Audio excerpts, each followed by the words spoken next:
दुर्गा सप्तशती एक ऐसा वरदान है, एक ऐसा प्रसाद है, जो भी प्राणी इसे ग्रहण कर लेता है वह प्राणी धन्य हो जाता है।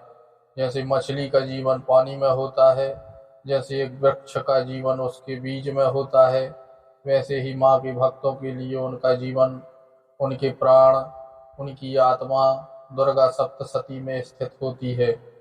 इसके हर अध्याय का एक खास और अलग उद्देश्य बताया गया है। दुर्गा सप्तशती में 13 अध्याय हैं। 13वें अध्याय जो हैं वो ब्रह्मास्त्र की तरह कार्य करते हैं। मेरु तंत्र में व्यास जी द्वारा कथित तीनों चरित्रों की अलग अलग सप्तशक्तियों का वर्णन किया गया है। इन सप्तशक्तियों के 700 प्रयोगों के कारण ही व्यास जी ने सप्तशती नाम से इसका वर्णन किया है।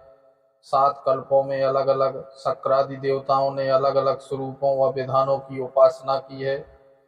दुर्गा के प्रथम चरित्र में पहला अध्याय आता है, जिसमें 7 शक्रादि देवों ने माता की स्तुति की है। ब्रह्मा, इंद्र, गुरु बृहस्पति, शुक्राचार्य जी, भगवान नारायण, रुद्रदेव और असुर, इन 7 द्वारा भगवती की उपासना की गई है।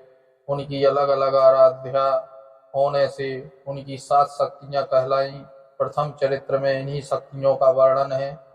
प्रथम चरित्र को पढ़ने वाले को अनेक फल प्राप्त होते हैं।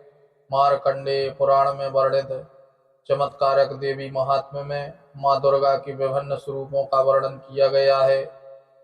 इसे स्वयं ब्रह्मा जी ने मनुष्यों की रक्षा के लिए बेहद गुप्त और परम उपयोगी मनुष्य का कल्याणकारी देवी कवच बताया है। स्वयं ब्रह्मा जी ने कहा है कि जो मनुष्य दुर्गा सप्तशती का पाठ करेगा वह परम सुख भोगेगा। इस दुर्गा सप्तशती को सच्चंडी, नवचंडी और चंडी पाठ कहा गया है। ये एक जागृत तंत्र विज्ञान है।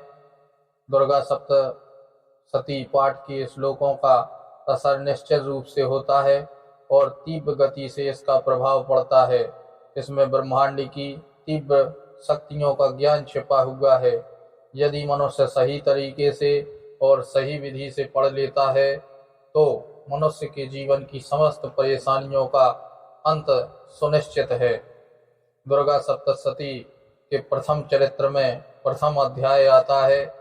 इसको पढ़ने से किसी भी प्रकार की चिंता हो वह मिट जाती है। किसी भी प्रकार का मानसिक विकार यानी कि मानसिक कष्ट है तो दुर्गा सप्तशती के प्रथम अध्याय के पाठ से इन सभी मानसिक विचारों और दुश्चिंताओं से मुक्ति मिलती है। इंसान की चेतना जागृत हो जाती है, उच्च विचार मिलते हैं, उच्च विचारों की दिशा में वह अग्रसर हो जाता है। किसी भी प्रकार के निगेटिव विचार आप पर हावी नहीं होंगे। अतः दुर्गा सप्तशती के प्रथम अध्याय से आपको हर प्रकार की मानसिक चिंताओं से मुक्ति मिलती है। माता की उपासना से हर प्रकार की सिद्धि प्राप्त होती है। प्रथम चरित्र का पाठ करने से ब्रह्मास्त्र की तरह यह कार्य करता है और यदि नियमित रूप से मनुष्य इसका पाठ रोज करता है और 11 आहुति ओम नमः चंडिकाय के नाम से देता है तो हर प्रकार के कलेश दूर हो जाते हैं। तो इसी प्रकार से ज्ञानवर्धक जानकारी के लिए आप द शक्ति चैनल से जुड़े रहें तथा इसे सब्सक्राइब करें, जिससे आगे की कथाओं की जानकारी आपको प्राप्त हो सके। और कमेंट में जय माता दी लिखना ना भूलें।